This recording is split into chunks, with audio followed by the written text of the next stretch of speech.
April 19th, 2016. Email from me to Howie about Representative Ralph Popple. I just got off the phone with former Florida Representative Ralph Popple, who had called to congratulate me on the Florida Trend article by Mike Vogel on March 28, 2016.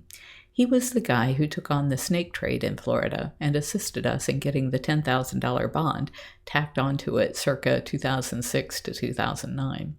He reminisced about being the first legislator to address the snake-owning community and how he had used the threat of budget cuts to get buy-in from the Florida Wildlife Commission, since the legislature clearly does regulate that. He was saying that in order to get anything done in Florida, you have to find a legislator who isn't afraid to buck the system and push the rules to the limit in order to get the right thing done.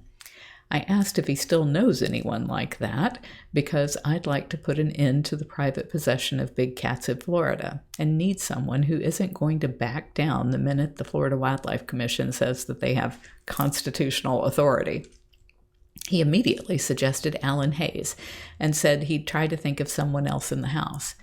I told him that we had done a ton of research and felt like we could make a good case for why the Florida Wildlife Commission only has constitutional authority over native wildlife and not captive-born wildlife, and that I'd like to share that with him and anyone he thought might be the person to take up our quest of ending big cat ownership in Florida. He said he'd be happy to look at it and pass it on if we wanted.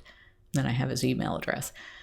Later, he was talking about all of the environmental bills he passed, so I told him that I felt the AG was animal-friendly and might consider our research for the issuance of an opinion, but that it was my understanding that only a government agency could ask for such a thing. I didn't go into detail about why I thought the AG might care, nor the donor involvement. I asked him to think about whether he still knows anyone at the Department of Natural Resources who might be willing to make such a request, based on the fact that escaped non-native wildlife cause harm to the environment when they displace native wildlife. He said he'd think about who he knows, but said that as long as we get the chair of either the House or the Senate Appropriation Committees to make the ask, he thinks the legislature can finagle such an opinion. He said the basis would be on having the AG determine how much money is being wasted on inspecting backyard breeders to put pressure on defunding that via banning it in order to better fund native wildlife protection. From the Florida Trend article, he noted that I was married and congratulated him. From the Florida Trend article, he noted that I was married and congratulated me.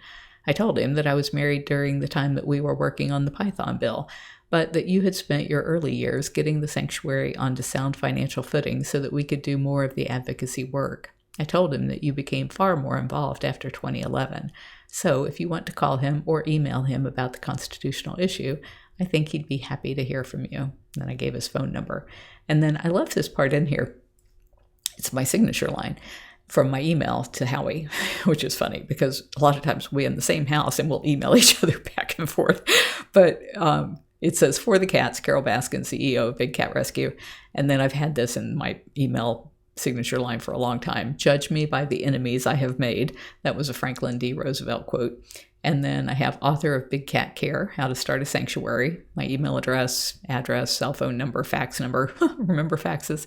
And then it says Caring for Cats, Ending the Trade. But this is the part that I thought was fun. YouTube, watch us on Big Cat TV, more than 134 million views. And Facebook, join more than 2 million Big Cat Rescue fans. And then I give our Facebook link.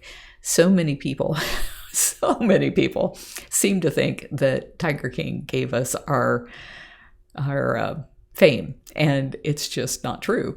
And so you look back here in 2016, we already had 134 million views on YouTube, and we already had over 2 million fans on Facebook.